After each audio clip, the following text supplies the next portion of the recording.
Welcome to Biggest Geek-Ass. We're your hosts. I'm Randy. I'm Joe. Hello? Yeah, sorry. Something's going on here. Right. What's up, man? Sorry. Had some weird windows open being screwy. So what's new, brother? Anything exciting? Except for Big Geek Con about to happen? Well, what we should also do is say this is episode 157 of the show, and the date is Oh, Tuesday, September 19th, 2023. dude, my mind is Frazzled, everywhere. My Mr. mind is Frazzled. everywhere. Yeah. Oh, dude, they're already talking. Martinson corrected me 3 days and counting. Darth Theater says, sweet, can't wait to get to BGC. Be leaving tomorrow at midnight Central Time. Ugh. That's awesome, Darth. Can't wait to see you, man. It's going to be fun. Uh-oh. Yes. Larry's threatening us with a good time. He is threatening us with some cookies, dude. Believe it or not, Mr. Larry can make some sweet little cookies there. They'll be good. So you will see that at the great and powerful Big Geek Con. It's going to be awesome. Yeah. Oh, I did not get any gaming in. What about you, bro? Not me either. What I have been doing is writing a couple of things. I wrote some ideas I had down for alternate rules, and I wrote down after we talked about some stuff last week. I was thinking a little more about campaign world Mm-hmm. and kind of incorporating not precisely what I was talking about last week, but more conceptually, like the prime material plane is the place to be, but even going further and saying there's just one world. And everything that happens there. Sure. I mean, there are places you can go, but it's really one thing. Yep. Nothing else. I mean, it's not like it's not the Great Wheel. Gotcha. I like the Great Wheel, but that's cool to reimagine things in different ways. But yeah, so the only gaming I did, I was creating too. I wrote an adventure titled The Dread Witch of Shadow Mountain that I'm going to be running at Big Geek Con. It was set up mainly for a younger audience, but I think adults will have fun too. Let's just say the high concept is simple. There's a couple of twists I think folks might like. So I'm excited about that. And yeah, so I got to get some things together tonight. I have a busy night tonight before I go back to work tomorrow, and I'm excited. So it's going to be fun. Lots of brewing. We'll talk about more of that at the end of the show about Big Geek Con, what things you can expect to see and stuff like that. Yeah. So, oh yeah, I did do the. Was it last week that I put out that video? I think Joe's got it up on YouTube, where I was showing off the 4-point Sheraton by Sheraton, and it's a really nice ballroom type thing that we have, and my wife and I'll be there Thursday night setting it all up. It's gonna be basically awesome. That's what it's gonna be. So a request for my wife. Yes, she loves coffee, and she's making plans on how we can make sure there's coffee there. Is that something everybody's going to have to individually do? It's just a conference room, right? Or a ballroom. Right. So probably down the hall there will be some coffee, I would imagine. Other than that, you could bring a Keurig. We could plug that in. We're going to have a table. Our Keurig broke. Oh, well, that's not great. And there's no way to fix them. Yeah, really? Is that the case? They're just not really. Well, I think the way it looks, there's not a bunch of screws you can take it apart and try to see what's wrong with it. It's all molded together. Oh, okay. I see. So there's no fixie. It's break and get it. Yeah. I think the water pump broke in it. So I bet we can figure out something. So we have a Keurig. I may have an extra Keurig actually that still works. I should pull that out. If I get a chance, I'll pull out and test it. Maybe I'll bring it. But I've got a big pile of things that I'm bringing. So, but yeah, we have a couple of backup coffee makers here. Yeah, and she does a pour over. Oh, okay. I'm not a coffee guy, so yeah. I didn't know there was pour over coffee, but put the grounds in and you just pour the water over it. Larry Elliott said there is a Speedway next door as well. Yeah, there's a lot of convenient stuff located by that hotel. So food and stuff. So, but yeah, Will say that Speedway coffee is not real coffee. okay. I don't either. I don't know either. Means nothing to me. Coffee literally means nothing to me. I hear people talking about coffee. That's a rumor. And coffee. Oh yeah, Darth said people are snobs about everything, including coffee. Joe, yeah, things are not made to be repaired nowadays. They just want you to buy a new one, whatever it is. Yeah, I agree.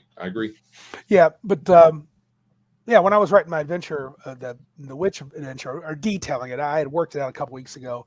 I was having fun. I forget how much fun I have when I design an adventure. I mean, just thinking about what the players may get up to and what could be a cool challenge for them or an interesting twist. And so I'm excited. I really secretly hope I can get a table of 14, 15, all the way down maybe 9 or 10-year-olds and just see what kids do to it. But I also would have fun if it was all adults. I mean, I think it's going to be enough to be, it'll be, like I said, a simple high concept, but there's some fun stuff even for the grown-ups. But what's the title of it again? The Dread Witch of Shadow Mountain.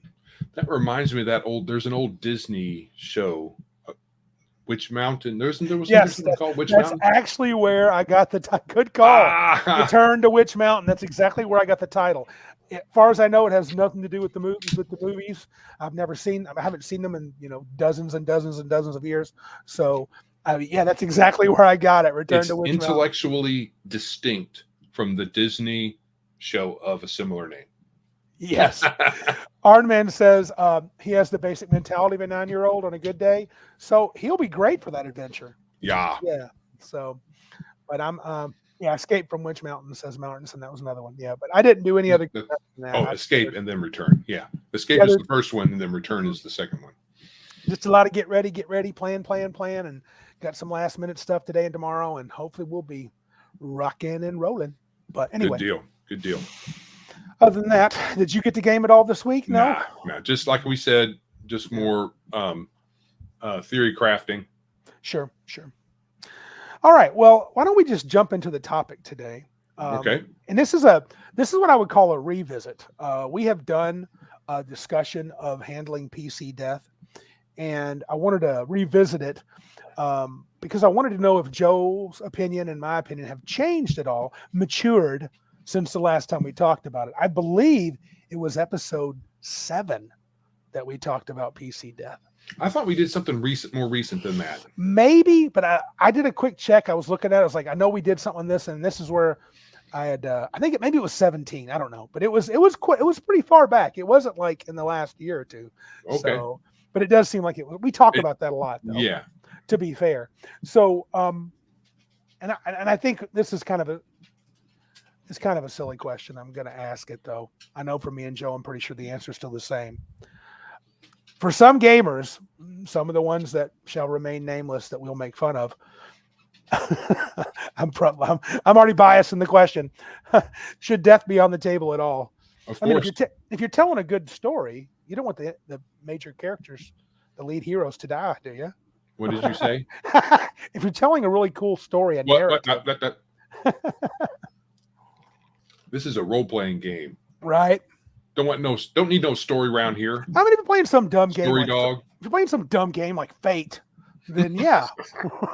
Did I say it out loud? Yeah. So if the point of your gaming is to make sure that your character stays alive, so you can tell the adventures of my PC for years and years and years, or even your group of PCs, and a group of PCs.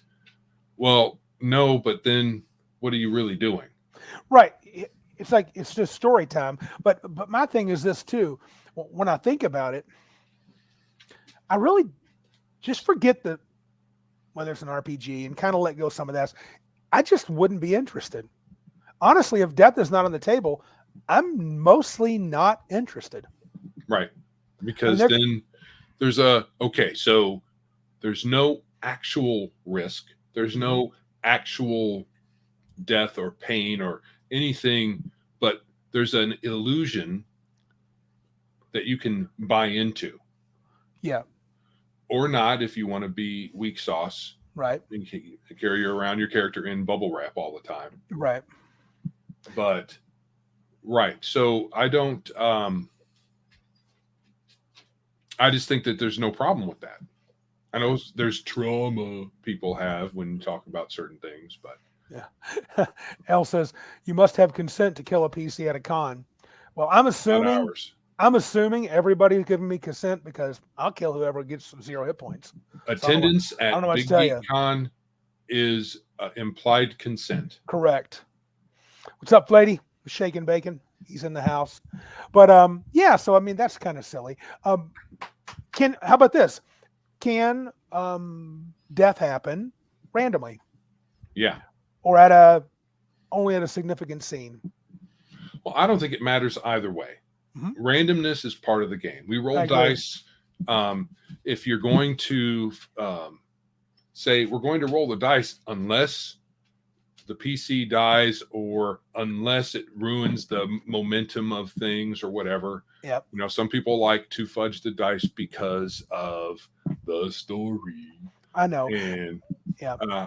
I just think you let the dice fall where they may, and it's one of the quirks of the game of this was the game that we play. And if it messes with, if it throws you out of the story or whatever gobbledygook people will say, then that's your issue, not the game. Yeah, and I think we reviewed last week that Martinson was playing an OSE game sometime 6-8 months ago of mine, playtest of Tygon's Falls.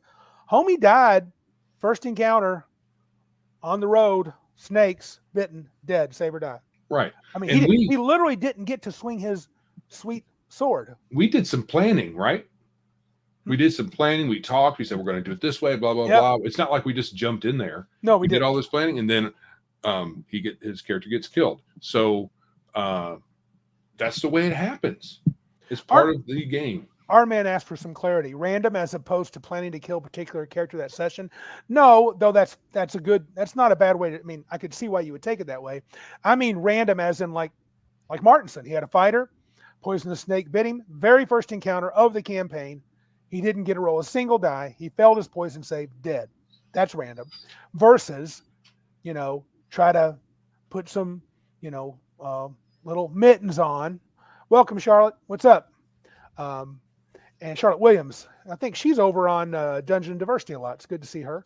That's cool. But anyway,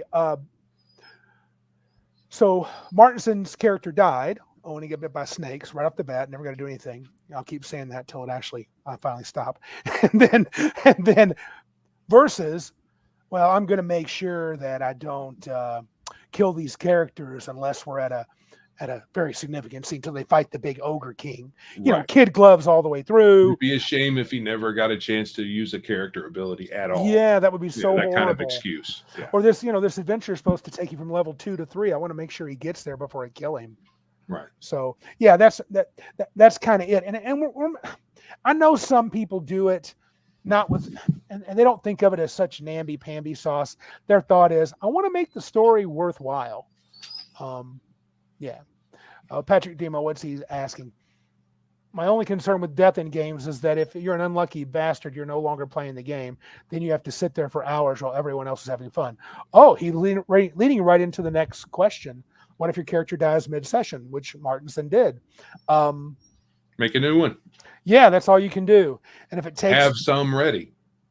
Yeah, I mean, if you can, it's not always possible, but those are. But yeah, like Flady says, bring multiple characters. It's probably a smart thing. There's nothing that can be, to me, if you put many bumpers into the game where people can't fall, run into a buzzsaw if they make the wrong decision, or if they're unlucky. I mean, so what? I mean, nobody, and I mean nobody, is truly fully unlucky. I don't believe that. We got people at our table that claim, oh, I always roll bad, blah, blah, blah. No, you don't. I've watched all these players, all the 20 plus guys at Cabin Con I've played with. I've seen them roll awesome and I've seen them roll bad. I'll often say I don't roll very well. And I've had bad streaks, but I have rolled 20s. Yeah, I have good streaks and bad streaks like everybody. Yeah. And my game of ICRPG with buddy Ben, Magic Bean, he the very first session, you get bonuses for rolling 20s. I rolled like 4 20s in the very first section. Right on, Charlotte. She said snakes don't give a damn about no X cards. That's right. They don't They care. just bite you. They just bite you. Kill you. Yeah. Yeah. So, but death does, like Patrick said, death does kind of bring a slowdown for the player and maybe the DM too. But that's the nature of the game. And most of the games I play, I don't like too many safety nets. I want things to be dangerous. You don't want it to be like, I mean, good God, in DCC, someone mentioned that it's like, boy, it just seems like out of middle of nowhere, just crazy town. You can literally kill yourself casting a spell. It's not that that's not fun, but you got to be ready for that. Well, it's like playing cards. You get a crappy hand. You can't do anything with it. All you're going to sit there and do is watch everybody else play, and you're just going along for the ride. Yeah, yeah. I think that's the thing. That was but Patrick, to be fair, he's talking about an old Elysium game. Remember the game about a gauntlet? Special kind situation. Kind of a tournament thing. That sucked, but that's the kind of stuff that happens. Way it is. Yeah. Yeah, I mean it happens in a tournament. Just like if we played in the Elysium arenas, if you got killed, I mean you're done. Yeah, I mean Joe had a character that dropped a lot of people in one shot. So that was the nature of the beast. Do you think, though, what do you do if, like, I don't think at a campaign or even at a con, like my con, no one at at Big Geek Con, no one's going to be sitting around if they die in the first encounter. I've got pre-gens. They will show up. They will appear. I will make sure that you get to play again. You want to roll. At a home table, then I would say, roll the character up again, roll another character up. Now, what if it's Pathfinder though, right? What do you mean? Pathfinder can be a real pain in the butt to make a character. Oh, sure. That's okay. So, for most of the earlier versions of D&D, you can pretty much make a character on the spot, be done in 5 or 10 minutes at most. Yeah. For something like a Pathfinder or later stage D&D, like 3rd edition, when it's essentially the same kind of deal, it takes it can take a long time. That's also when you want to have more characters. Yeah. Something to bring out. But I can also, I felt the pain of spending hours on the 3rd edition character, which I hated. Yep. And then you get killed and you're like, I spent hours on that guy. Yes. But then you just got good at making characters fast. Yeah. So there's a couple of ways you can make a character fast, even in those systems. You already know what you want to do. So, and don't hem and haw about different choices. I want this, that, and the other thing. And you write it all down and you're done. I mean, it takes a little bit longer for those games because there's more things to write depending on what level your character is. Yeah. But if you die mid-session, do you really? So you're going to choose between sitting out the rest while you're making your character and everybody else is playing, or making quick decisions, even if it's not optimal for you. You just pick something and go. Yeah.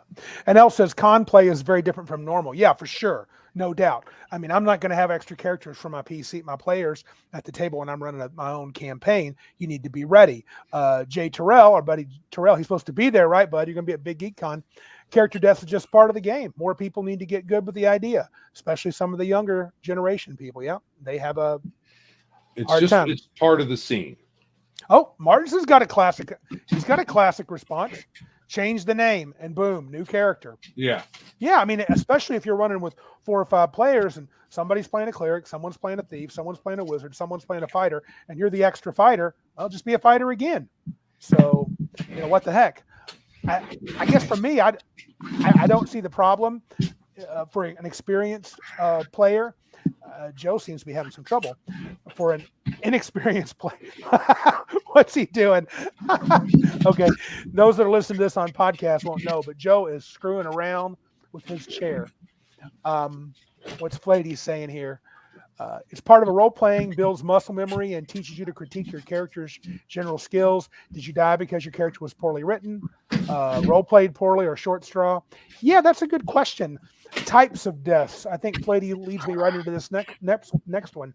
Sorry, I had to chase one of my dogs out of here. If it's a fair Stuff is all screwed fair up. play, right? So either dog under the chair. Okay. All right. Was that Elizabeth or one of the other ones? That Elizabeth or one of the other ones? Joe? Elizabeth. Oh, okay.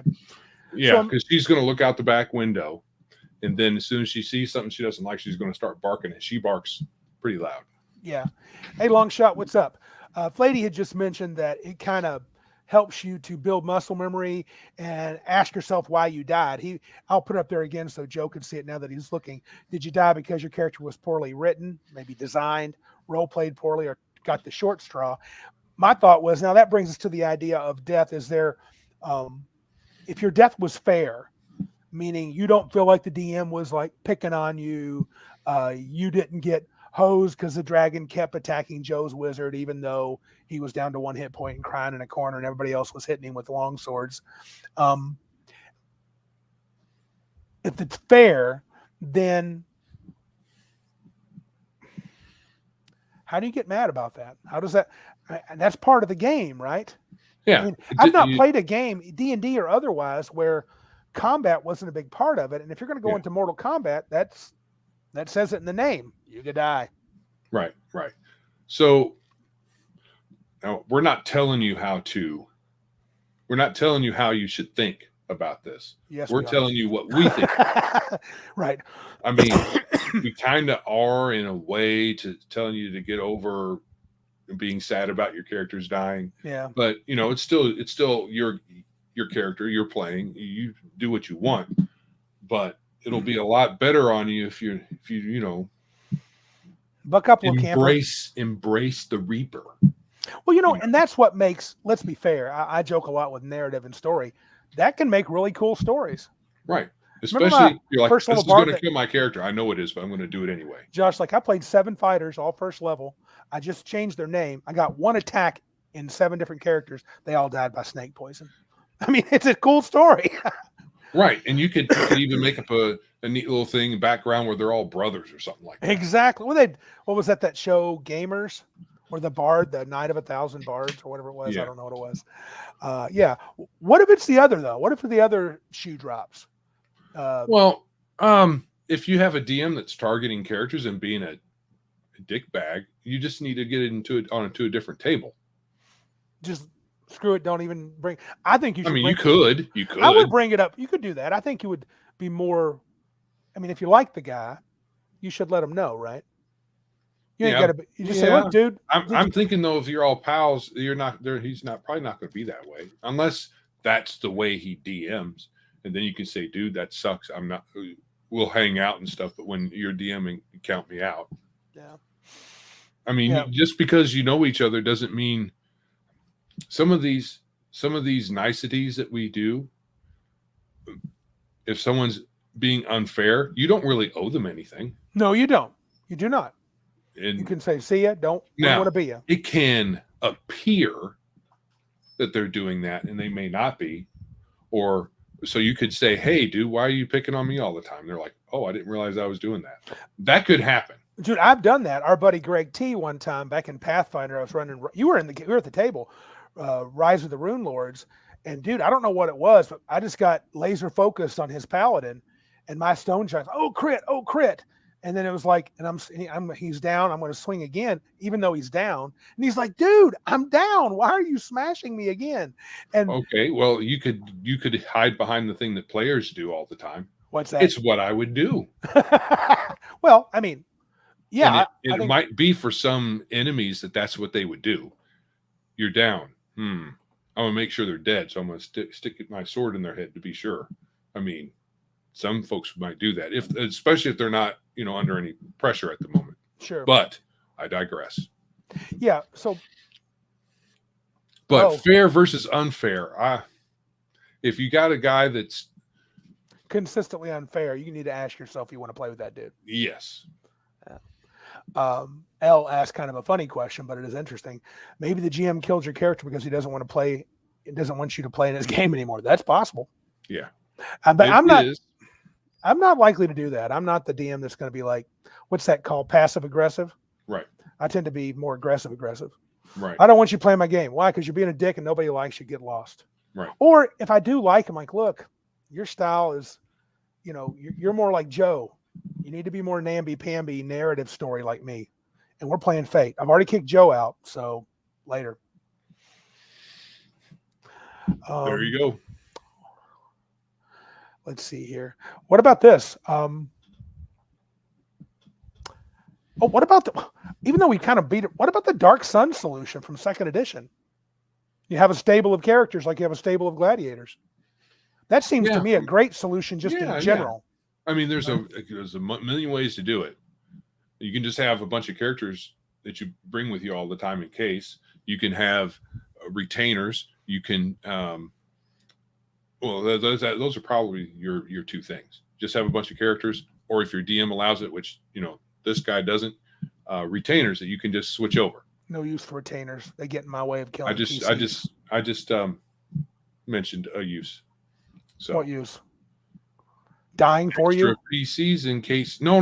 They're not there. They're not there to take the death. They're like camp followers and whatnot. Yeah, and that would be superior. You just snag one of them. Now they're your PC. That would be superior to like trying to find resurrection or raise dead. Yeah. Darth made a comment a second ago. I think he says, as players, we all understand that when a character dies, especially one you put some time into, it really sucks. We all understand throwing a small fit. Just get it out, then move on and jump back in. You may have to be like, pound the table a little bit. I've had characters die after playing for a few years, or spending a lot of time developing them, and this is part of the game. At the time, I might feel disappointed or whatever, and dang, I wish I would have rolled a 20 instead of a 1. But what can you do? Poop happens. Right. Charlotte Williams asks, didn't Paranoia have the stable of characters built into the game? It's been a while since I've read those rules, but I feel like you can generate a Paranoia character pretty quick, and I think you get clones. Yeah, clones. I thought there was some kind of clone thing going on there. Yeah. I think you can do. Well, I mean, Patrick says essentially the solution, I wouldn't say the solution, is the pile of dead bards from Gamers 2, Darkness Rising. Sort of. But you could have nothing would stop you from having a fighter, a wizard, a rogue, and a thief, and an assassin just pre-made at the appropriate level. And whenever your one guy dies, level up, or if you play the game where, we're all 7th level, your 7th level character dies, now your 1st level dude's got to come in, then keep them all 1st level. I mean, it just depends on how you do it. Yeah. That's an option. Lower or something like that, however you want to do it. Yeah. But I mean, honestly, with OSE, I could probably let an experienced player like Joe, I would just hand in the book and say, roll your own character now that your dude's died. He'd be done in 10 minutes. He'd be right back in it. So yeah, I think backup characters are probably wise, especially for high lethality. How many of those do you have? 50 seems a little extreme. Probably get away with 3 or 4. You'd have to have some serious bad luck to have more than 3 or 4 characters die right in a row. So, but I mean, I guess it could happen. I mean, 50 is kind of nutty, but I think 3 or 4 is good. I think showing up to something, I'm sure.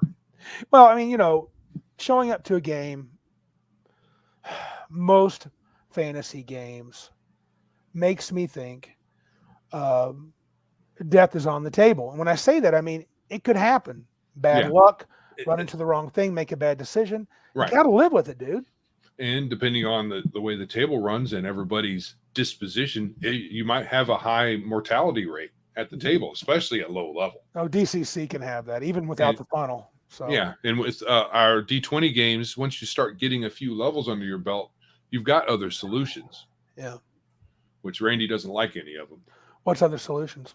The classic D&D solution, raise dead, resurrection, stuff like that. Okay, that's a strong statement. To say that I don't like it, I think it's if we lean into it and I just don't think about it, okay, fine. Resurrection is a thing that happens. You can do it. So if your character dies and you guys have the cash, you can go to the local 9th level cleric and he can raise you from the dead. Give that cleric the guy's pinky and you're good. Yeah, and or resurrection. Well, I Right. know that, and that brings up. But let's not ask questions about what can happen, Yeah, yeah, like yeah, whether it's resurrection or raised dead. But you're yeah, right. yeah. I don't care for that in general. I would like raised dead to be an event. I wouldn't like it to be every character just got raised from the dead 47 times. But to support buttress your statement, when you get to 14th, 15th level, I'm sorry, if you got a cleric in D&D, you can cast raised dead or resurrection. Let's go. As long as the cleric doesn't die, we're good. Give him Yeah. the ring of teleportation, and if everybody dies, he goes boom. I wish for the bodies back. you know. So yeah, I think that's okay. Um, Right. it's okay. It's not. I don't like a world. It feels cheap though. Such a powerful magic feels cheap when it's done that way. But that can be the Well, game all conceit. magic can make the gaming seem cheap. High level magic.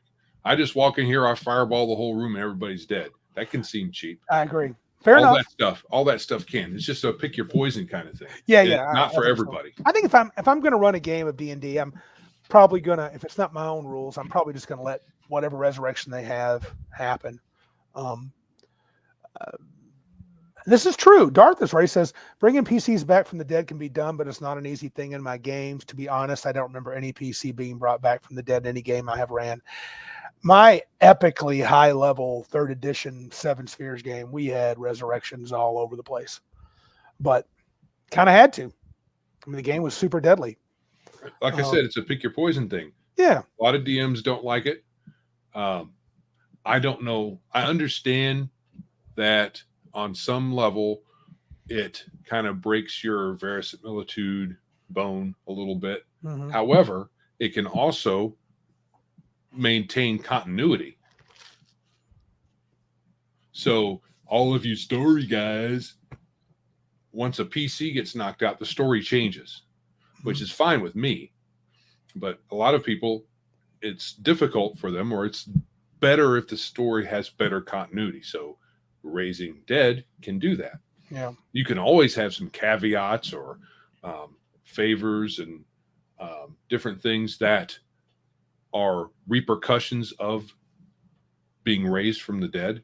And Yes. honestly, in most D&D games, that doesn't happen until 9th level. And let's be honest, everybody quits by 6th or 7th level. So, yeah, but I think a lot of DMs probably around 4th, 5th level, they let player characters have access to a temple where a cleric can raise the dead. They can pay for it. well, if they have access, if the DM lets them have access, that's on them. Well, and I think I wouldn't. No, I would make it much tougher. I mean, in an OSE, or that's just on my mind now. But AD&D, I wouldn't have them everywhere you turn. If you're in a big city, it's probably possible. But I would also bring up the whole, or who do you worship this deity? I mean, this deity is not super charity deity. Why would it just raise you from the dead? You Because got it's a spell they have. Yeah, they may no. As long as some versions of D&D casting raised dead or resurrection has an implication for the caster, like they are aged a year or 5 years or something like that. But if there's no ramifications that directly impact the cleric, about the only things you might have to counter is, I have one resurrection or one raised dead. Yeah. And if the king dies and I've used it on you instead of the king, the whole kingdom is screwed. Yeah. Or some such. Or if you did happen to be a known worshiper of a god that there was enemies of, or at least not friendly with, they may be like, one less follower of that sounds like good. Right. I mean, but who knows? Martinson keeps talking about this, so I don't want to leave him hanging. In X-Crawl, they have a little saying from the original book. Let me find, he's got the cool saying. Let me go back and find it. In X-Crawl, the saying is, when you die, you die. There is no resurrection magic it's outlawed in the North American Empire in X-Crawl.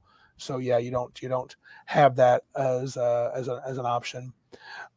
If your cleric, like you said, if the cleric dies, yeah, for sure, that's going to be bad news. Yeah. So in raised dead resurrection type stuff is touchy subject with a lot of folks. A lot of DMs don't like it.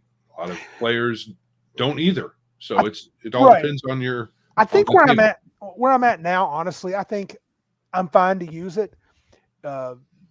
should I ever mud sword become a thing, it'll be a more complex thing. I really like how 13th Age handles it. A cleric can only cast resurrection like equal to his level, meaning so if he gets once he's like at 10th level, which is the max level, I think he can cast resurrection 9 times total in his life.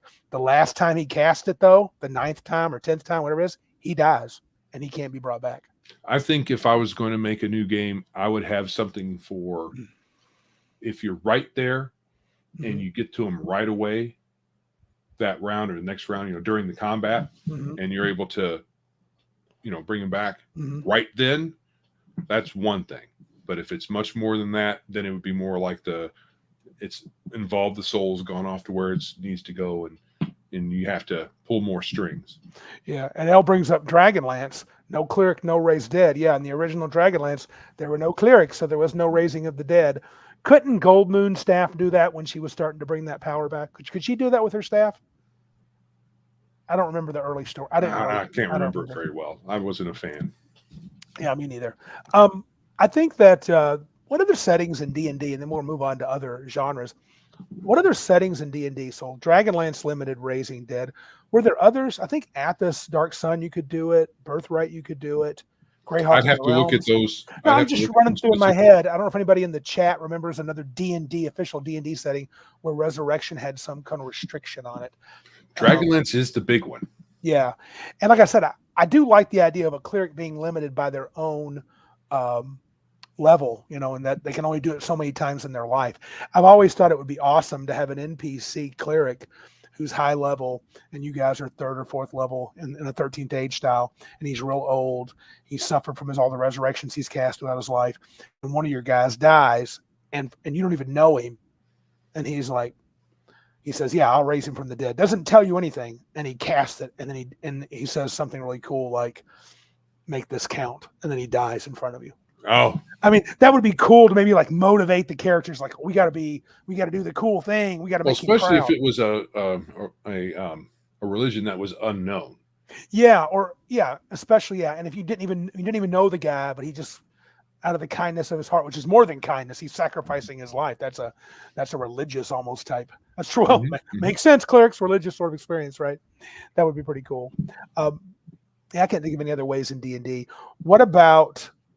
There were some issues.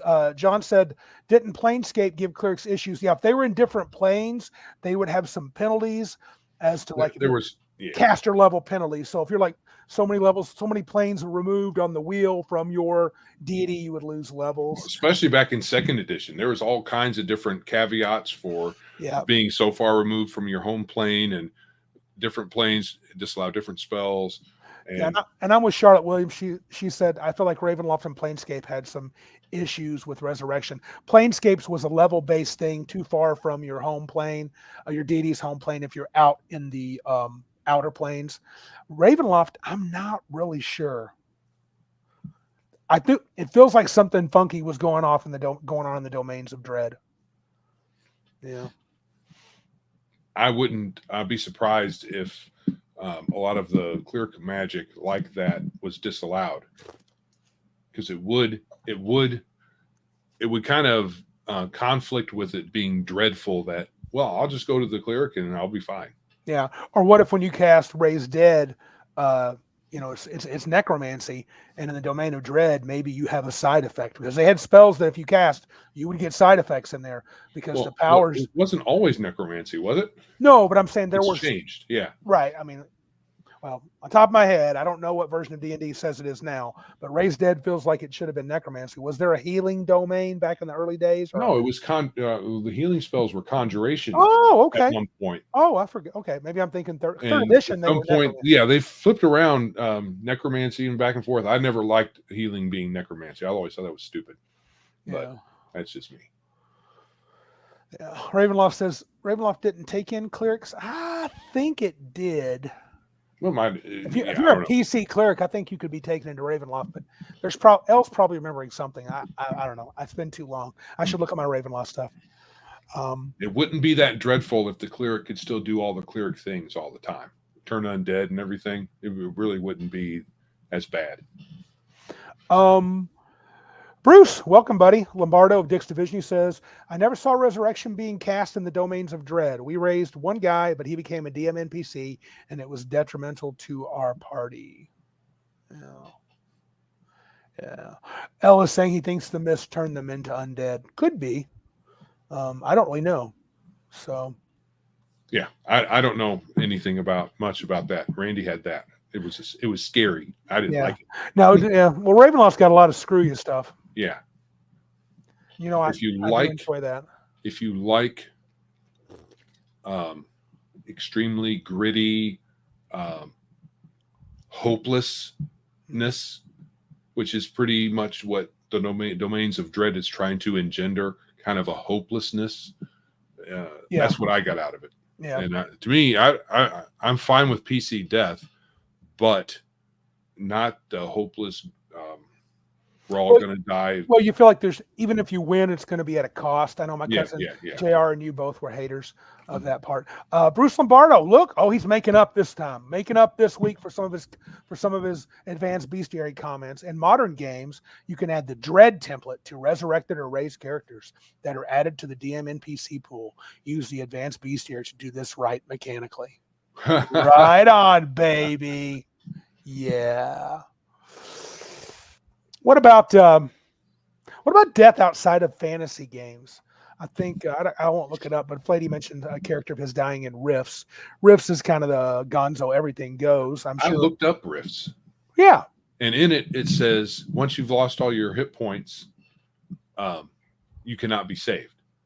Now that was in the hit point section. There could be you know how game books are, right? That's the primary rule, but there could be spells or effects that make that rule kind of moot. Yeah, I didn't take any time to look up all the spells because I ran out of time. But it looks like in Rifts, when you're dead, you're dead. Oh, and I would think that in most of those characters, most of those types of games, outside of fantasy, sci-fi, especially hard sci-fi, westerns, pulp, anything that's not fantasy, where there's no even when there's some magic. I don't know if I'm trying to remember the name of a game. Star Wars. L calls them regen pods, but Bacta tanks. Couldn't they save you from dead? I don't know. Save you from dead? I don't know. I don't know the lore. Okay. I know that they're good. Stargate sarcophagus. I don't know much about Stargate, so. Yeah. So I imagine for the most part that death is death in a lot of games outside of fantasy. Yeah. But it's not in superheroes. There's all kinds of ways to come back from the dead story-wise. If Patrick's superheroes special situation, yeah. Patrick's still listening, what about Shadowrun? Was there a resurrection type magic in that setting? I can't remember. Long-term injury. Bacta tanks were long-term injury, says Bruce. Okay, I could not remember. Well, who's it looked like he got killed, but didn't. Who's watching? The Emperor. Didn't he come back? He had clone bodies that he would, or they weren't clone bodies, they were something else.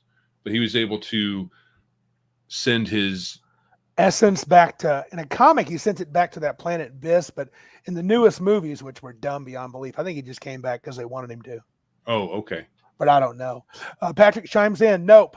There is no resurrection in Shadowrun. Shadowrun is what I was trying to remember. Yeah. And Martinson brings up a good one. Oh, shoot. Deadlands.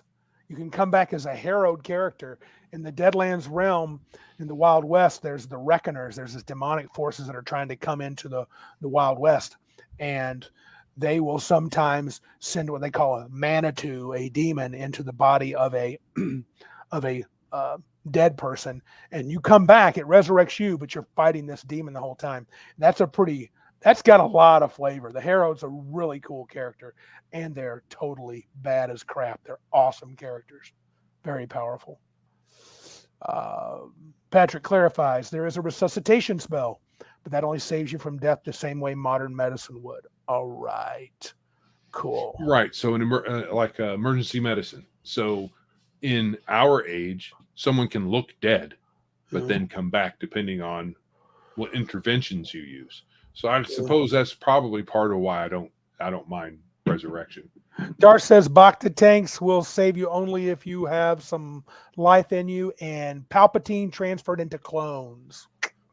Okay, that sounds Right. good. Yeah. Hi, Crafting Gamer. What's up, brother? Glad you showed up. Yeah, that's primarily what I'm remembering from is the comic that you're talking about. Mm-hmm. And I think there's something about it in the extended universe, which is the actual canon. Yeah. I have these massive comics from England. They're like, you can't see It's this, big. but they're big. The thing Joe borrowed. They're really good reads. Large format comics. Yeah, really huge, almost like a magazine. And they told a story of where the emperor sent his, after he died on, oh God, where was he thrown down the shaft? That was on the Death Star, right? The second Death Star. So he sends his essence to Bis, B-I-S, this planet that's completely covered in the dark side. And Luke gets really, in that series of comics, Luke becomes total BA, not a wuss like he did in the most recent trilogy. Here's a big question. Has your opinion of death, meaning how it should happen, when it should happen, has it changed or evolved or been slightly tweaked since I have episode 7 written down, since that's the last time we talked about this? I don't think so. No, you think you're still pretty much the same? Pretty much the same. Character death is fine. Don't really care. It's part of the game. A lot of the games we play. I mean, if it's not part of, I mean, any game that has combat or situations where your character is put in danger, and then death is on the table. Gotcha. And it doesn't bother me. And there's different mitigating things that people have in their games that are in the newer versions of D&D and more modern games that give you a safety net. And I was okay with those things a while back. This was before we did this episode. Okay. That you're referring to. Yeah. But my opinion changed over the years to not really want that in games that I play, or at least run. Like hero points, rerolls, hero points.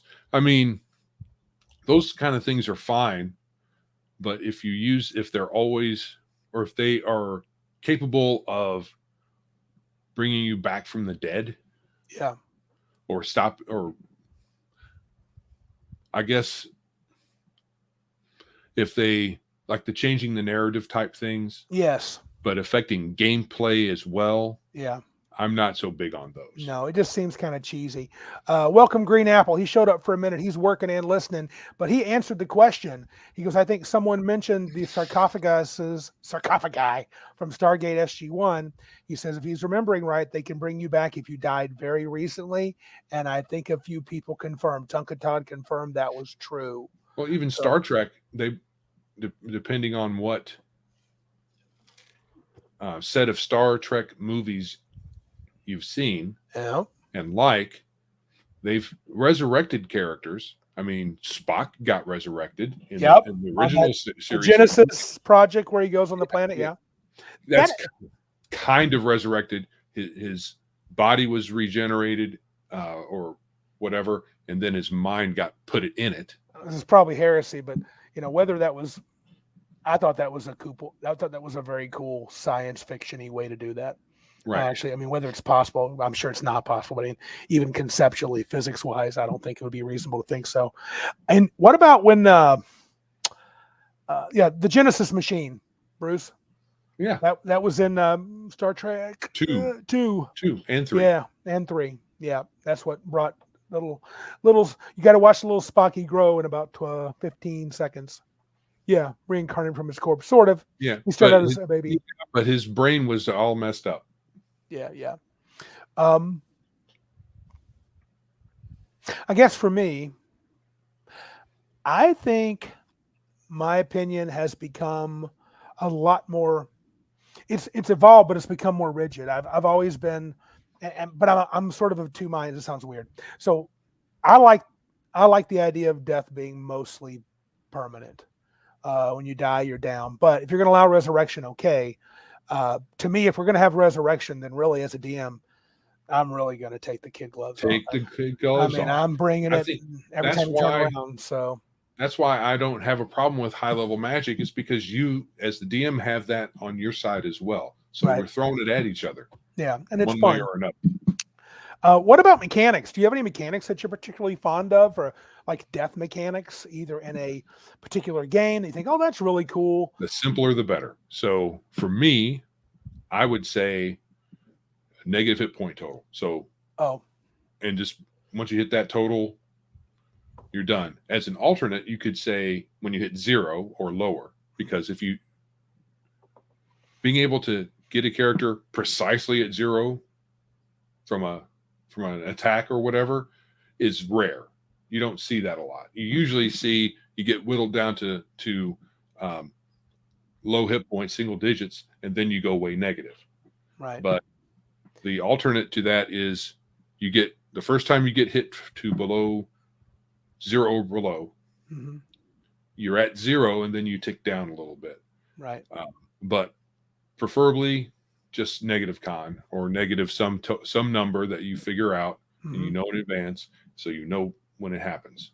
Yeah, I've recently, and Joe knows this. I've recently become enamored of a version.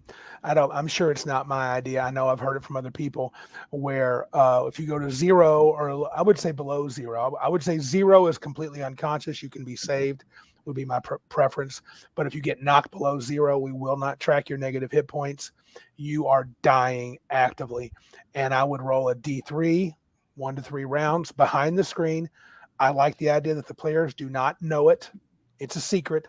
So they just know their friend is dying and they need to get to him. And if you don't get, if I rolled 1 round, if you don't get to him after 1 round, homie's dead. If there's resurrection, that's what it's going to take because he's Hmm. dead. I Yeah, like that's that. one way. I I, don't, but I I'm do. fine with it. I just Right. don't prefer it. Right. Sure. You like to, is it because it's too random and you don't know what's happening? And It's a little random. sure. I like the danger of that part, but it's also it's generous on one hand too, though, because it doesn't track. You could have 1 hit point and get knocked for 57 damage, Sure, sure. and you could be because they get to you in that time. Also, they can bind your wounds and save you.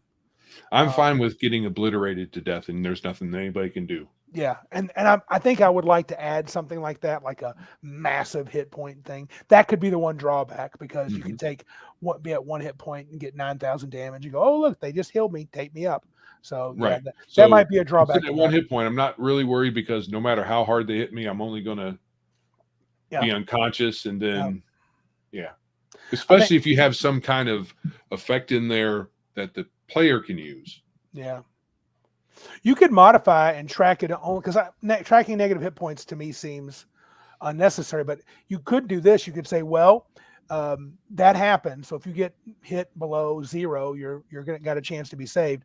But if you go below your con in a hit, then you're dead. Then I don't Yeah, roll. That would be a combination of the two, which might yeah. make it a little more. Mhm. I don't know if it'd be palatable or not, but at least it would give you some meat to sort of chew on and think about as a player. Right. So, anything else, man? Got any other comments you want to make about our death discussion? You said you might have. Did you get all your points in you wanted to get in this time?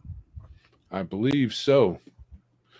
Because All in right. your notes, you were saying that you to you it can seem video gamey for death being for resurrection, having raised dead or It resurrection. really can.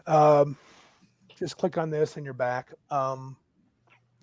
But it doesn't mean it's bad. I mean, I was thinking today while I was driving around. I mean, there's a lot of fun to be. There's a lot of fun to be had. If I would, I never thought I would say this again, but in my older life, I'm like, I wouldn't mind playing just a dungeon crawl campaign. Go into the next dungeon. Characters come back. Need a resurrection. Half our party died. Sweet. That's going to be 15,000 gold. We got it. We got 230. We'll do it. Three Now we're back levels in. down, there's a Yeah. weapon shop and a potion shop. Yeah, maybe, or maybe you go back to town. Maybe, and as you go Yeah, down the levels, they get tougher. Oh crap, we fell down yeah. a. People in the shop saying, "Hey, you had a hard time in the dungeon today? Yeah, I need some extra stuff. Yeah, I got Yeah, what you need right I here. got what you need, baby. Yeah, Yeah, there's nothing. There's something nice about that. Simple and easy on the brain pan. Um, it'd be interesting to know how many of our players would enjoy that. I know you would. You'd be fine with that. You'd like that kind of game. Just dungeon crawls. Yeah, well, I mean, it wouldn't have to be. I'm not talking purely that, but like the game being centered around just doing adventuring stuff and not worrying about a lot of other things. All right, you want to tell them to do the things, Joe? Because I think we're about to hop over to segment 2, right? Here shortly. Yeah. Oh, before you do that, before you fire, too late. You already fired it. No, go ahead. Before you fire it up, our man said in AD&D, I think I remember this. There was an optional rule that a character can go from 0 to -3 in a single blow, and bleeds out to -10 and dies. At -6, a chance to lose body parts. The PC has to rest. Yeah, that would add a little more spice to the death rules. I like simple better, but that's just me. I know you do. My D3 behind the screen is simple. Yeah. Hitting 0. Oh, I did talk about that. Yeah, hitting 0 hit points precisely almost never happens. Yeah, sure. All right. Do those things, man. Subscribe. Yeah, subscribe. Share. So as long as you haven't been dropped to 0 hit points or less, hit the subscribe button. You can also alternately, or in addition to, you can hit the thumbs up to like this particular video or audio podcast if that's how you're consuming it in the future. And please also share. We would like that. We got a pretty decent crowd today. We've gotten up to 18. Yeah, not bad. Not bad. Good group. All right. Well, I want to do a little bit of squishing of gaming myths, and this may not be a long topic. I feel like it's probably going to be short. I'm going to try to challenge some gaming cultures. This is more of a debate that you used to hear a lot. I don't know if I hear it now. I think it still comes up. The idea of role player, ROLL, shaking the dice. All I care about is rolling dice. And the role player, which a lot of people, ROLE, which a lot of people would call the thespian. Though I think Mr. Max Boivin would argue you're just taking on the role of a fighter in a fantasy world. That's all you're doing. So you just play your shtick, right? Right. Stay in your lane. Stay in your lane. But that could also be a role player too, or it could be a, little budding actor or actress. Is one better than the other? I mean, is there a divide there? I don't think it needs to be one or the other. You can do both. I don't think one being better than the other is a matter of taste. Yeah. So, and for my part, I like doing both, but I'm more into the gamey part of the game. Yeah, you're more the ROLL, but you also take on your role, even if you don't quote unquote act and say lines, right? Yeah, not generally. But I think every once in a while I get into the character. You do some things in character, but it's pick and choose. Yeah, I don't worry about it. Whereas I'm more likely to try to be that little cheese ball actor, but I also like the rolling of the dice. I get excited when I roll a 20 and crit something, or roll a 1 and get hosed. I don't think every table I've played at, almost every table, I've had people that would be considered both of those categories. And I think people more often than not are a little bit of both. Right. Most of the time it's a little bit of both. Yeah, I think as a myth, really is. I think it's not a problem. I'd be interested to know if anybody has ever, I have played a D&D style game with ROLL players, and I had a good time at Gen Con. I think I told the story when I first ran Pathfinder for Paizo way back in the day. I had a group of guys. I mean, they were like attack pattern Delta. I mean, these guys that's what they would literally say. And they didn't call each other's characters by name or even refer to them. The fighter goes up here. The barbarian supports him with a pole arm. The bard starts singing this. I mean, one guy would say, you do this, you do that. I mean, it was literally like watching Star Trek when they're like, #1 attack pattern Delta, and they were efficient. Oh, they murdered the adventure. I mean, it was really impressive. But they didn't do much talky. And so when I'm like going into, I'm being the NPC to send them on the adventure or some of the ones they meet, you know me, I'll get into the voices a little bit. And like, yeah. And then they just deadpan stared me in the face. Like, can we attack yet? It's a time for initiative. and they were a nice bunch of guys. They're actually from Michigan, which is funny. And they then it was like the next year they showed up again at my table. And I thought it was a mistake. And they said, dude, that was awesome last year. We loved how you DM'd. And I'm like, really? It didn't seem to fit your mode of play at all. But The they thing wanted is, me. though, they can do that no matter what. They can do that even if no matter what level of RP the DM puts in, the Yes. players can still do their thing their way. Yeah, exactly. Too much talky GM. But I mean, I love action too. Don't get me wrong. We rolled dice. We rolled initiative. We pulled up the initiative board. We delayed actions. We readied actions. We power attacked. We fainted. We did all the cool stuff. I liked all that. I was way into it. However much you want to RP is on you at your table. And you said it before too. Who knows if in those guys' heads, maybe there's a lot of story going on. Yeah. They just don't put it out. And they sought me out. They liked it. So I was like, wow, I was just shocked that they wanted to play with me again. I'm like, didn't you guys? You were nothing like me last. I was like, okay. So they're like, you're great. And I'm like, okay, I'll do it again. And they were and they were attack pattern Delta. And I was like, right on, baby. That's how we're doing it. And that's the other thing I say is I can play the way I play. Yes. And then somebody right next to me can be thespian. And if he can be bothered to roll, he'll deign to roll, only when it's absolutely necessary. Correct. And then everything in between, we can all be doing that at the table. And as long as none of us have a hang up about it, then we can all play together.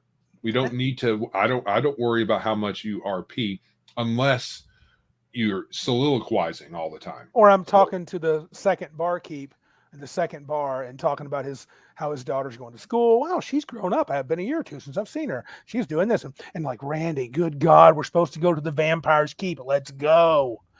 And in reverse can be true too. Sure. Like we encounter the Rakshasa. Joe goes, I attack. Dude, we're trying to figure out if he's actually done this. I attack, he's evil. Or even, I attack because I want to. There's a dragon. I fire an arrow at him. Yeah. Can we try to parlay, or is this, no? I'm attacking everything every time because I'm playing D&D. Okay, that can get annoying too. Sure, it's fine to do it every once in a while, but sometimes you got let people breathe, see what happens. You don't have to attack everything that you see immediately. Right, but whenever the super big bad guy starts monologuing, always interrupt him with a dagger in his throat. That is, and I used to really hate that, but now I think there's a charm to it. I love when Joe does that. He's like, I shoot him. I'm like, okay. And the thing is, if you've built him up as the worst, evilest, bad person, that if you give him half a chance, he will just screw everybody over on the planet. Right. Then of course you will attack first, you will attack often, and you won't let him talk. If you could sneak up on him and cut his throat, that's what you would do. As soon as you're facing him, I launch all my attacks. Attack the Super Star Destroyer. Don't let him talk. Sometimes that'll work perfectly, and you'll kick the poop out of him. Sometimes he'll be ready for your bull crap. Yep. And he's like, I expected that. I forgot to tell you, I have a wall of force up already. Right. Or sometimes you kill him, and we talked about it before. He's got some information you really needed. Yeah. Oh well. He was going to spill the beans. Good luck. Tonka Todd says, my cousin always RP'd in third person. That's what I mostly do. Yeah, in first. Russell didn't RP. Others in group would sometimes RP, but we all had a great time with each other and always had laughs. Yeah, exactly. I really think most tables are like that. I do too. Everybody plays a little differently from each other, and we're all fine with it. That's why I would claim this myth is a myth. It's not a thing. It's not something. It's not a versus. That's what I mean by a myth. It's not a versus. It's rarely a versus at the table. Bruce. I'm trying to remember this one. Remember the Forest Bandit King getting shot? I think I do. That sounds familiar. Getting shot mid-monologue in the Gamers 1 movie. That sounds right. That sounds actually quite hilarious. So, yeah. Shauner we're ignoring all the Shauner stuff, which we don't care. He does his thing. He's welcome to do it. Yep. I don't care. We should have Shauner on the show. Joe's like, I'd like to interview him. That'd be funny. Yeah. Anyway, but yeah, I think that was kind of a quick hit and a hard target, I think, also as well. Did you have anything else you wanted to add about that? I mean, to me, it's an obvious myth. People, I think. Well, it's a myth if you try to frame it as opposites, they're opposing each other. You can only do one or the other, or that there's some big controversy. There's Yes. only a big controversy in some people's little noggins. I think when people think my way of role playing the game of D&D or whatever game you're playing is the best way to play, Is which the way. it's fine to think yours is the best. It's the best for you, but to try to push on other people, not only should you, really just why we can have a great table. We can have a role player. We can have a wallflower just sits there and rolls dice. I've had that. I've had a guy that played at the table, hardly ever role played, rolled dice. You had to tell him, didn't level his characters much, and he didn't care. He didn't complain, and he had a heck of a time. He just liked to observe, right? So, and he was kind of there. Bruce is clarifying they had to allow three separate times for the Bandit King. Oh yes, to parlay. I was trying to remember how that went down. Yeah, Elvin Archer killed him with a seeking arrow if I rolled a natural 20. Yeah. Well, that's the way it can roll. And then, let the dice fall there where they may, the chips fall there where they may. If there's a bad result from not letting a particular person talk, you're never going to know. No. From the player side of the screen, there's no way to know whether or not you should really let the guy talk unless the DM says, hey guys, you need this information, which you really shouldn't do that. No. I just, dude, consequences, baby. Consequences. You'll learn eventually. But you can learn, but you can't know. You can never know when it's a good time to just off the dude. Dude, I love it. I would love it if that happened. Like, this is going to I have no idea what's going to happen now because they don't know what to do. And these things might happen that could cause them all sorts of trouble. Bruce says, funny you say that. Say what?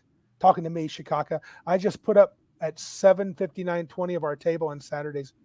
Say 8 what? hours of play. Wow, dude, that is pimped out. I'm not sure awesome. What funny you said. Dude, Bruce plays like a demon, man. I don't know what I said, but that 8 hours of play is supremely cool. Yes. Joe wants that every single day. Okay. Last night, Bruce says, I uploaded a 3-hour love festival for Dune Spice Diver edit. I've never heard of that edit. Is that the original show, the original movie? With there's an alternate edit for the original movie out. Oh, really? Yes, there's I didn't know it was called Spice Diver edit, or that might be a different one. But I have a copy of Dune on DVD with 2 different edits: the original release, and then a longer edit. They might call it that on the DVD. I just didn't pay attention. So I just flip it over and look at and watch the longer one He says it's 3 hours of Dune with lots of. Are we talking the original Dune movie? Okay. Yeah, because the other thing is a sci-fi deal, and it's a mini series, and it's much longer than 3 hours. Right. So I'm trying to remember a deleted scene they added in the longer one. I can't remember off the top of my head. It'll take a little while, but some scenes are a little longer, and there's an intro to the original Dune movie that explains a few things, and I think they cut out Princess Irulan's thing. Oh. So the original edit was a particular thing, and then it got changed to have Princess Irulan's character do some talking about the background of Dune. When he says he uploaded it, does that mean you could go watch that whole movie? He uploaded his gameplay. I don't think he uploaded. Oh, okay. He did he and his Roger. Once a week they do a movie review. And this week was it this week? Yeah. I think he said yesterday they did the Dune thing. Yeah. Ryan David just showed up. He said a little bit better late than, well, he didn't say never. What did he say? Better late than pregnant. So that makes sense. I didn't get it at first. I'm slow and old. Yes, the miniseries is more like the book, in a lot of ways, but there are some glaring differences and annoyances, like dumb hats. Yeah. The miniseries was the dumb hat series. Now this is cool. I respect this player. It sounds silly, but I respect it. Dar said, I once had a player that every time she saw a new type of creature, she would yell out, "Hi, do you want to be friends?" Yep, she got hit a lot. As long as she's okay with that. That's funny as crap. Friends. That's there's a Nice. Tiny Toons character that every time they saw some sort of animal, did she call him a puppy? I love Aminos is what she would say all the time, Hmm. and that of course got her in trouble. Right. Yeah, whatever. Feelings, feelings. Yeah. All right. So, anything else about the role versus role? I don't think so. Okay. I something that we shouldn't even be concerned about. In fact, let's never talk about it again. Yeah, I'm offended. I'm offended that I brought it up. we're going to edit this part out. Yes, it's out. Forget it. All right. Yeah, Elmira Fudd. What's that? Elmira. There was the Tiny Toons character is named Elmira. I didn't know it was Fudd, but they are apparently all amalgams of different old school Looney Tunes characters. So, all right. All right. Well, what's cooking in the random Geek-itude world, my brother? Anything? Any Big email? Geek Con. Dude, that is. Well, let's just do it. That's the big one, right? Right. This coming Friday. So, before we get too far into this, Yes. do we want to talk about other? So, we're going to talk about Big Geek Con, For sure. but do we want to talk about some things we've written about games we want to play or rules, alternates, or anything like that? You mean in a general sense, or? Well, this tonight. Once we get done talking about this, do you want to just quit when we're done talking about Big Geek Con? You said you have a lot to go. I do have a lot to do. I'd prefer to call it a night. If you want to stay on and me just bounce, you can do that. You can talk with folks. It's up to you, man. Yeah. So, but yeah, I think I need to bounce after we talk about Big Geek Con just because I've got still got things to do. Yeah. You know, it's like Joe, I'm a working man, just don't work as hard. So, all right. Big Geek Con. So it's going to be this coming Friday and Saturday. We're looking at least 26, 28 people have bought tickets in advance. Gifted tickets too. We have a handful of folks that I know are coming to the show without. It feels weird to call it a show, but I guess it is technically. We're not showing much nothing, but how great of gamers we are. Yeah. But anyway, it's going to be really cool. I think I got another players adding to the list. We're adding to games daily. I have my adventures written. Yes. Randy does need to finish modifying his modified OSE. It will be even more simplified. Joe was like, how is that even possible? Yeah, And, OSE is pretty streamlined. Halcyon's daughter is going to be there. Good. I've got a youngling. Right. 2 or 3 younglings for sure. Hopefully she'll play in my Dread Witch of Shadow Mountain adventure. That'll be fun. We are going to have I think I'm going to just wait. I was going to spill some beans, but it's about stuff we talked about earlier. Yeah, I don't want to give anything away. I just think you do. I do, but I'm not going to. There's some cool stuff going on. I'm punning. Oh, you're being punny? Yeah. Right. But it's going to be a good time. We've got a lot of at least 3 to 4, now probably 4 or 5 games every slot, 6 slots over 2 days, 4-hour gaming slots. You can, of course, play a game. I just want to point this out. If you want to play a game on your own time with, 4 or 5 people you just happen to grab, you can do that. There's going to be space for you to grab a table and you could play for 19 hours if that's what you wanted to do. Yeah. There's another cool thing that we're going to do, and this is all on Randy and on his end of things, is if all you want to do is sit there and game, you don't want to leave the ballroom at all, you have to go to the bathroom. Right. And you have to sleep between the days. You do. But if you're concerned and you don't want to leave to get food, for whatever reason, there will be food available. There will be some food available. For cheap. The ladies are cooking, and there's going to be some food if you don't want to leave. It will be cheaper than anything you can buy in the area. And I think on Saturday, don't tell them what it is, the food that will be served will probably be as good as almost any local area. Not a lot of variety, but it will be good. So if you don't want to leave, you can definitely do that. Yeah. So Elle asked if we both signed and numbered the print-on-demand book. I didn't sign it. We might do that at the con, and Joe's going to get there nice and early, right? Because I'm going to be up and moving around 6:30. Joe's probably going to be there around 7:30, I think. Well, I'm going to be riding in with Larry might be earlier. So if you want, we could sit and sign a few of them. That's probably not a bad idea. A couple of folks said they wanted some, so I want to save a couple, I think, for Flady and for Darth. But anybody that shows up, yeah, I would. I don't know what. I guess I could sign it. I don't know what would be so great about my signature, but I'd have to do it. And Joe's been. Joe should sign it too. He didn't write the adventure, but he was Mr. Inspiration. Lots of good ideas, and I'll put it my X in there. You did. You absolutely should put your name, and Mr. Patrick should do it too. Anybody, yeah, you should get the art. The artist is, Patrick, and dude, this guy, he needs to do more with the stinking art.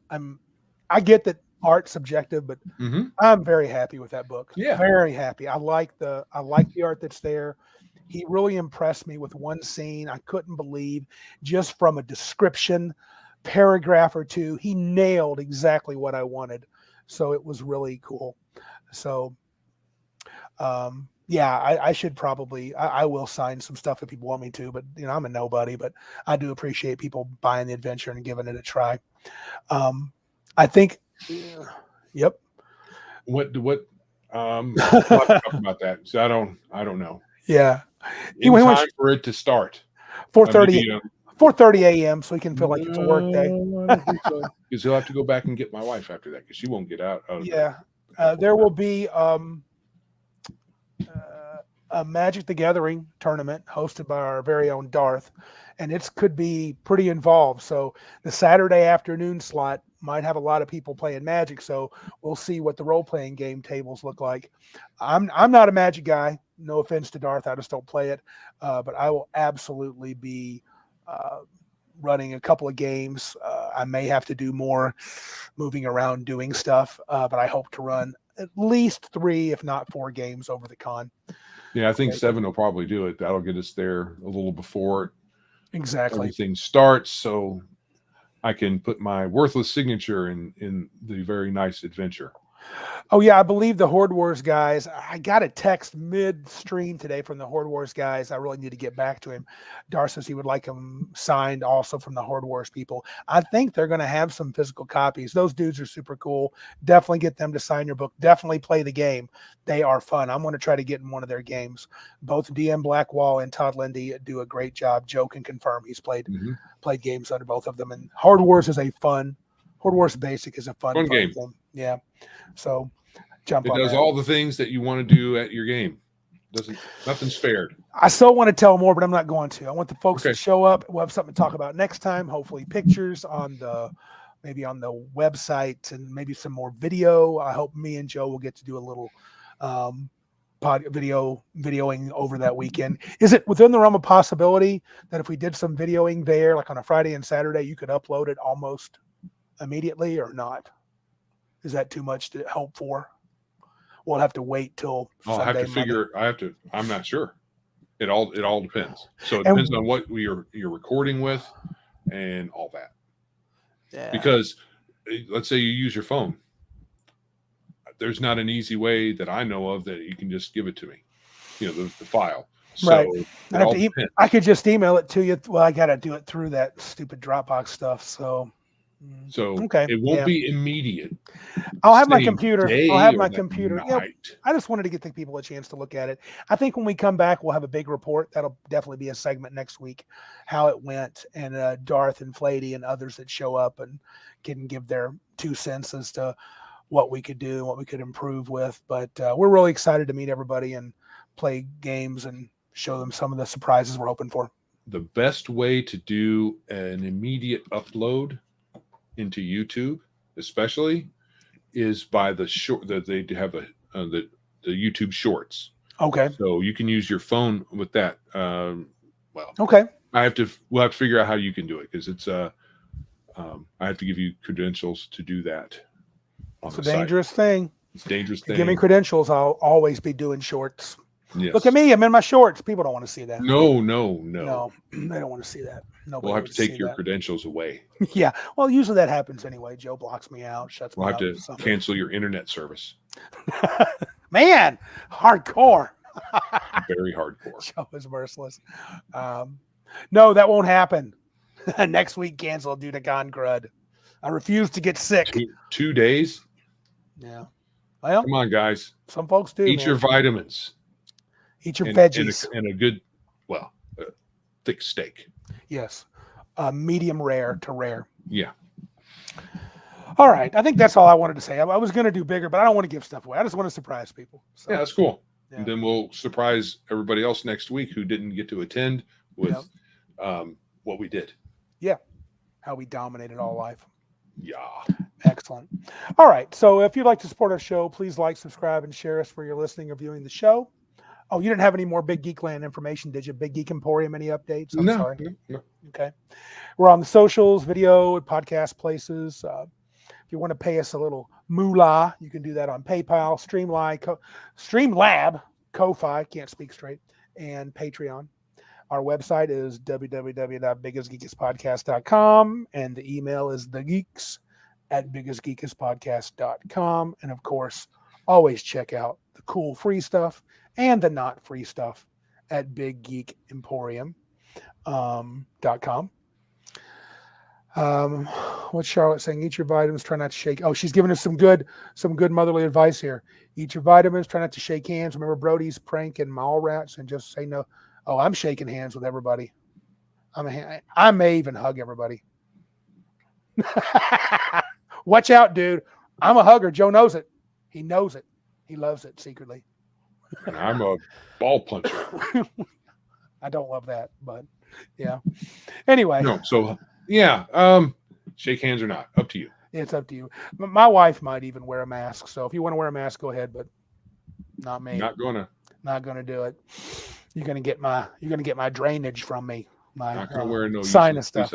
Nothing on my face. Well, we'll talk about it later. My wife might do it for a reason, actually, that you might agree with. Oh. Anyway, well, I guess we're done here. This is Randy. And this is Joe. And remember, if you can't be big like us, be geeks like us.